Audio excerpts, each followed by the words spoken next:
સમાચાર પર નજર કરીએ તો પાદરા તાલુકાના ભોજ ગામેથી ઝડપાયેલા બાંગ્લાદેશીઓનું ઇન્ટરોગેશન કરવામાં આવ્યું છે તો ઝડપાયેલા 30 બાંગ્લાદેશીઓનું જોઈન્ટ ઇન્ટરોગેશન હાથ ધરવામાં આવ્યું તો પોલીસની તપાસમાં થયો છે મોટો ઘટસ્ફોટ। ચંડોળાથી પાદરા આવનાર 30 બાંગ્લાદેશીઓને વિક્રમસિંહે આશરો આપ્યો હતો તો ભોજ ગામના યુવાન વિક્રમસિંહે ચંડોળામાં રહેતી બાંગ્લાદેશી યુવતી સાથે લગ્ન કર્યા હતા। છેલ્લા 2 વર્ષથી વિદેશી પત્ની સાથે રહેતો હતો છતાં તંત્રને જાણ ન કરી વિક્રમસિંહ વાઘેલા 5 વર્ષ પહેલા અમદાવાદ ગયો હતો। ચંડોળા તળાવ ખાતે રહેતા બાંગ્લાદેશી પરિવારની યુવતી સાથે લગ્ન કર્યા હતા। તો વડોદરા શહેરમાંથી અત્યાર સુધી 18 બાંગ્લાદેશી નાગરિકો મળી આવ્યા છે। બોર્ડર ક્રોસ કરી ભારતમાં ઘૂસતા બાંગ્લાદેશીઓના આધાર કાર્ડ કોલકાતામાં બનતા હોવાનો ખુલાસો થયો છે। પકડાયેલી 12 બાંગ્લાદેશી મહિલાઓમાંથી 3 દેહ વેપાર કરતી હતી તો એક પણ બાંગ્લાદેશી પાસેથી 1500 થી વધુ રોકડ ન મળી। કેટલાક 2 વર્ષથી તો કેટલાક 12 વર્ષથી વડોદરામાં રહેતા હતા તો બાંગ્લાદેશી મજૂરો ઓછા પૈસે કામ કરતા હોવાથી તેમની ડિમાન્ડ વધુ છે। પોલીસથી બચતા કાયમી વસવાટને બદલે સતત શહેર બદલતા રહે છે। સંવાદદાતા હાર્દિક અમારી સાથે જોડાઈ ગયા છે। હાર્દિક, વડોદરામાંથી બાંગ્લાદેશીઓ મળી રહ્યા છે અને કેટલાય સમયથી વસવાટ કરી રહ્યા છે, શું અપડેટ આખી ઘટનામાં? बिल्कुल थी जो वडोदरा शहर की बात करिए तो सूरत और अमदावाद मुकाबले नहीवत कही शकाय बांग्लादेशीओ पकड़વાનો मामलो, परंतु आमां पर जे पादरा तालुको छे त्याथी કેટલાક ચોંકાવનારા ખુલાસા થઈ રહ્યા છે। તમને ખ્યાલ હોય તો થોડા દિવસ અગાઉ જે ભોજ ગામ છે ત્યાંથી પોલીસે મોટી સંખ્યામાં જે બાંગ્લાદેશી છે એટલે કે લગભગ 30 જેટલા બાંગ્લાદેશીઓને ઝડપ્યા હતા અને ટોળું ત્યાં ભેગું થતા સમગ્ર મામલો જે છે તે પોલીસ સુધી પહોંચ્યો હતો। પોલીસ સ્થળ પર પહોંચીને તપાસ કરી તો તમામ લોકો બાંગ્લાદેશી હોવાનો ખુલાસો જે છે તે થયો હતો અને ભોજ ગામનો જે વિક્રમસિંહ છે તેને આ તમામ લોકોને પોતાના ખેતરમાં અને મકાનમાં આશરો આપ્યો હોવાનો ખુલાસો જે છે તે થયો છે। અને તમે કીધું પ્રમાણે કે આજે વિક્રમસિંહ છે તે 5 વર્ષ અગાઉ અમદાવાદ ગયો હતો અને ચંડોળા તળાવ નજીક રહેતું જે પરિવાર છે તે પરિવારની એક યુવતી સાથે તેને લગ્ન કર્યા હતા। અને બીજી મહત્વની વાત છે કે એ પોતાની પત્ની સાથે વિદેશી પત્ની સાથે પાદરા તાલુકામાં રહેતો હતો પરંતુ તંત્રને જાણ નથી કરી। હવે આજે પાદરા તાલુકાનો યુવક છે અને બાંગ્લાદેશી યુવતી છે તેમના થકી એક પુત્ર જે છે તેનો જન્મ થયો છે ત્યારે માસૂમ બાળકનું સ્ટેટસ ભારતીય ગણવું કે પછી તેને બાંગ્લાદેશી ગણવું તેને લઈને તંત્ર જે છે તે અત્યારે મૂંઝવણમાં છે। જે હાર્દિક, સમગ્ર માહિતી બદલ આપનો આભાર। અમદાવાદના ચંડોળા તળાવ વિસ્તારમાં બાંગ્લાદેશી ઘૂસણખોરોને વસાવી મિની બાંગ્લાદેશ બનાવી દેનાર લલ્લા બિહારી પોલીસને હાથમાં આવી ગયો છે। ચંડોળામાં દબાણ કરી ગોરખ ધંધાઓ ચલાવનારા લલ્લા બિહારીને અમદાવાદ પોલીસની ટીમ પકડીને ચંડોળા વિસ્તારમાં પહોંચી હતી। પોલીસ બાપ દીકરાને હથકડી પહેરાવી ચંડોળામાં લાવી ઘટનાનું રીકન્સ્ટ્રક્શન કરવામાં આવ્યું હતું। મહત્વનું છે કે અમદાવાદના ચંડોળા તળાવમાં ગેરકાયદેસર બાંધકામ અને અન્ય બાંગ્લાદેશીઓને આશરો આપવાનો આક્ષેપ છે। આ કેસમાં લલ્લા બિહારી અને તેના પુત્રને ક્રાઇમ બ્રાન્ચની ટીમ તેના ફાર્મ હાઉસ ઉપર લઈને આવી હતી અને ઘટનાનું પંચનામું અને પૂછપરછ કરી તો બંને પિતા પુત્રે ગેરકાયદેસર સામ્રાજ્ય ઉભો કરેલ અને જેમાં હવે પોલીસ અને કોર્પોરેશન દ્વારા કાર્યવાહી કરવામાં આવી રહી છે। રાજકોટના જેતપુરમાંથી વધુ એક બાંગ્લાદેશી મહિલા ઝડપાઈ છે। 294 પરપ્રાંતીય નાગરિકોની પૂછપરછ કરવામાં આવી।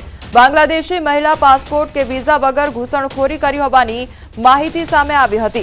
પોલીસે દેસાઈવાડી વિસ્તારમાં રાજમા ઉર્ફે મુક્તા ઉર્ફે શીલા નામની મહિલાની અટકાયત કરી તો આ શંકાસ્પદ મહિલાને પોલીસે નજરકેદ કરી કાર્યવાહી હાથ ધરી છે। સુરત પોલીસની બાંગ્લાદેશીઓ સામે કડક કાર્યવાહી હાથ ધરવામાં આવી છે। બાંગ્લાદેશી બસ્તી તરીકે ઓળખાતા વિસ્તારમાં પોલીસની તપાસ, પોલીસની કાર્યવાહીથી બાંગ્લાદેશીઓમાં ફફડાટ વ્યાપ્યો છે। કેટલાક બાંગ્લાદેશીઓ ઘર બંધ કરી ફરાર થયા છે। પોલીસે ઘરના તાળા તોડી કાર્યવાહી કરી છે। બાંગ્લાદેશીઓના પુરાવાની તપાસ કરવામાં આવી તો અગાઉ 120 થી વધુ બાંગ્લાદેશી આ વિસ્તારમાંથી ઝડપાયા હતા।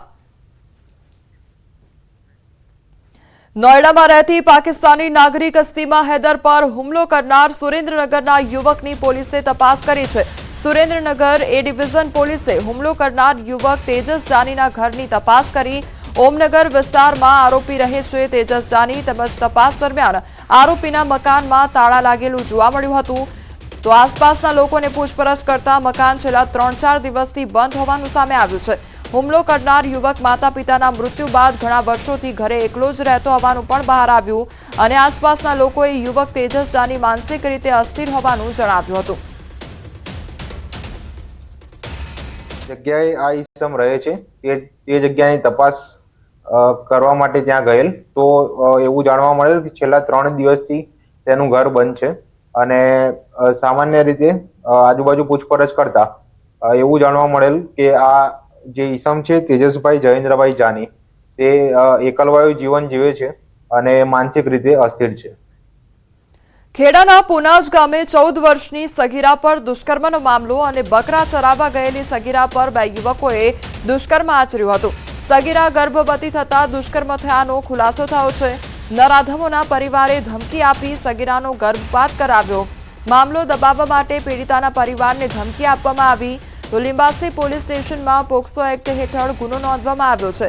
પોલીસે બંને નરાધમોની ધરપકડ કરી ગર્ભપાત કરનાર ડોક્ટર વિરુદ્ધ પણ ગુનો નોંધ્યો છે।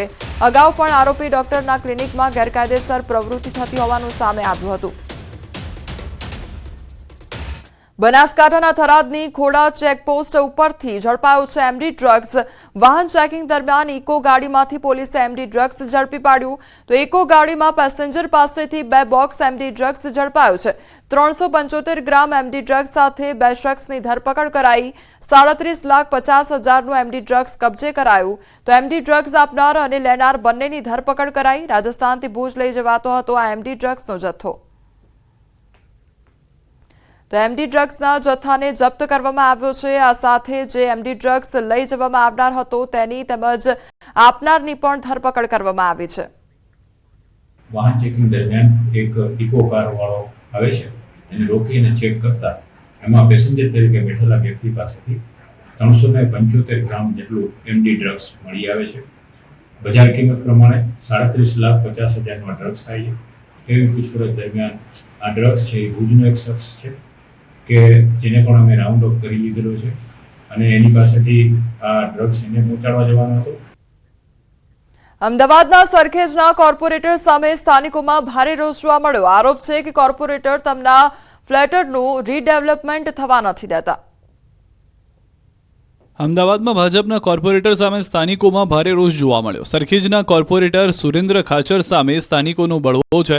વસ્ત્રાપુર રેલવે સ્ટેશન પાસે આવેલ નિરાલી ફ્લેટના રીડેવલપમેન્ટમાં કોર્પોરેટર અડચણ બનતા હોવાનો સ્થાનિકો આરોપ લગાવી રહ્યા છે।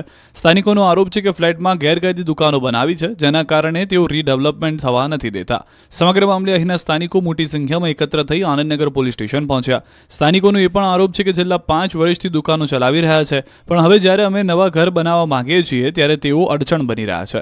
સ્થાનિકોનું કહેવું છે કે અમારા ઘર જર્જરિત થઈ ગયા છે। રોજ કોઈના ઘરના પોપડા પડી રહ્યા છે જેના કારણે જાનહાનિ થવાનો પણ ડર સતાવી રહ્યો છે।